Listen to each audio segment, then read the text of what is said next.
Hello everyone, welcome to the channel let's make nursing easy. आज हम पढ़ने वाले हैं हाउ बोन हील। सबसे पहले हम रफ सा स्ट्रक्चर देख लेते हैं बोन का। तो जो आउटर लेयर ऑफ बोन है उसको हम पेरियोस्टियम बोलते हैं। उसके बाद जो ये ब्राउन ब्राउन दिख रहा है इसको हम कॉम्पैक्ट बोन बोलते हैं, जो कि हमारा बोन 80% कॉम्पैक्ट बोन से मिलकर बना रहता है। साथ में जो ये इनर जो मिडिल पार्ट है उसको हम मेडुलर कैनाल बोलते हैं, और इसके अंदर हमारी आर्टरीज रहती हैं जो कि बोन को न्यूट्रिशन एंड ऑक्सीजन प्रोवाइड कराती है।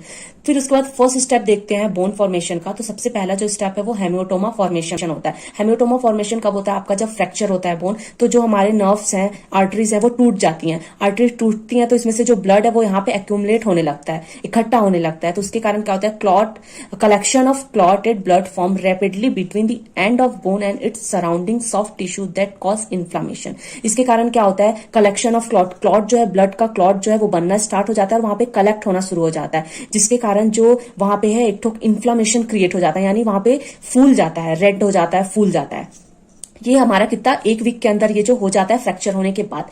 उसके बाद सेकंड स्टेप में क्या होता है? Callus formation. कैलस फॉर्मेशन में क्या होता है? हमारा osteoblast at bone cell. Osteoblast क्या है? हमारे बोन के सेल है। हमारे बोन के 3 सेल होते हैं, osteoblast, osteocytes and osteoclast. Osteoblast जो रहता है वो हमारा मदर सेल रहता है, जो कि फर्दर डिवाइड होकर ऑस्टियोसाइट्स बनाता है। एंड जो ऑस्टियोक्लास्ट रहता है हमारा, वो एक्सेस ग्रोथ को रोकता है। तो फर्स्ट जो हमारा पॉइंट है इसमें, osteoblast at bone cell. Osteoblast क्या है? बोन सेल को ऐड करेंगे। एंड फाइब्रोब्लास्ट ऐड फाइब्रिन, और जो हमारे ब्लड में फाइब्रोब्लास्ट होता है वो फाइब्रिन को ऐड करेगा। उसके बाद क्या होता है? Soft callus form. उसके कारण जो है ये सब ऐड होने के कारण यहाँ पे सॉफ्ट सा कैलस फॉर्मेशन हो जाएगा। और ये कितने हफ्ते का होता है? ये 3 हफ्ते का होता है। स्टेप 3 बोनी कैलस फॉर्मेशन। तो सबसे पहले स्टेप 2 में हमने क्या देखा था कि कैलस फॉर्मेशन हो रहा है, लेकिन सॉफ्ट कैलस फॉर्मेशन हो रहा है। तो सॉफ्ट से अब इसको हार्ड करना है, तो इसलिए बोनी कैलस फॉर्मेशन होगा। तो इसमें क्या होता है? Osteoclast has bone dissolving property and avoid excess bone growth, so it's avoid fragment of dead bone. Osteoblast form new osteocytes. ये कितने वीक का होता है? 3 वीक का होता है। तो इसमें क्या होता है? ऑस्टियोक्लास्ट जो है हमारा बोन का जो एक ऑस्टियोक्लास्ट सेल है, इसका काम क्या रहता है? ये एक्सेस बोन फॉर्मेशन नहीं होने देता। तो हमारा जो फ्रैक्चर हुआ है उसके कारण जो ये पार्टिकल, जो बोन के छोटे छोटे पार्टिकल, वो तो हमारे अभी ब्लड में जो वहां क्लॉट हुआ है उसके अंदर ही है। तो ये रहेंगे तो क्या है? जो प्रॉपर ग्रोथ होगा, मतलब जो प्रॉपर ग्रोथ होगा वो नहीं हो पाएगा, ये रुकावट बनेंगे बीच में। तो ऑस्टियोक्लास्ट क्या करता है? ये जो बोन का पार्टिकल है इसको क्या करने लगता है? डिसॉल्व करने लगता है, हटाने लगता है।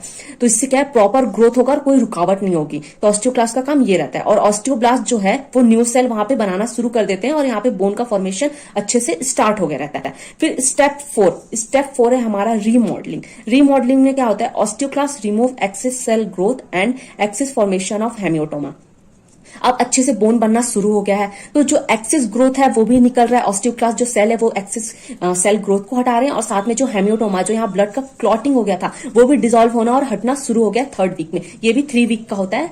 और ये जो फर्स्ट स्टेप है वो हमारा फर्स्ट 1 वीक में हो जाता है, हेमियोटोमा फॉर्मेशन। सेकंड स्टेप जो है वो कैलस फॉर्मेशन, वो हमारा 3 वीक में हो जाता है। और जो थर्ड स्टेप है बोनी कैलस फॉर्मेशन, इसके लिए भी हमको 3 वीक लगता है। एंड जो स्टेप 4 है वो है रीमॉडलिंग, ये भी हमारा 3 वीक में होता है। उसके बाद जो ये सब होने के बाद, हेमियोटोमा हटने के बाद, एंड उसके बाद एक्सेस बोन ग्रोथ हटने के बाद, जो हमारा बोन का फॉर्मेशन है वो एकदम स्मूथली हो जाता है और होने लगता है। और जो ये एक्सेस, जो जितने भी ग्रोथ है वो सब हटना शुरू हो जाते हैं। स्टेप 5 में क्या होता है? हमारा broken bone become strong and normal like beginning की तरह हमारा जो बोन है वो एकदम स्ट्रांग हो जाएगा। जितना स्ट्रांग था पहले उतना ही स्ट्रांग हो जाएगा, कोई वहां पे लाइनिंग नहीं रह जाएगी, और आपको पता भी नहीं चलेगा कि ये ब्रोकन बोन है। तो ये था टॉपिक हाउ बोन हील। कैसा लगा आपको कमेंट में जरूर बताना, और चैनल पे न्यू हो तो like share and subscribe. Thanks for watching.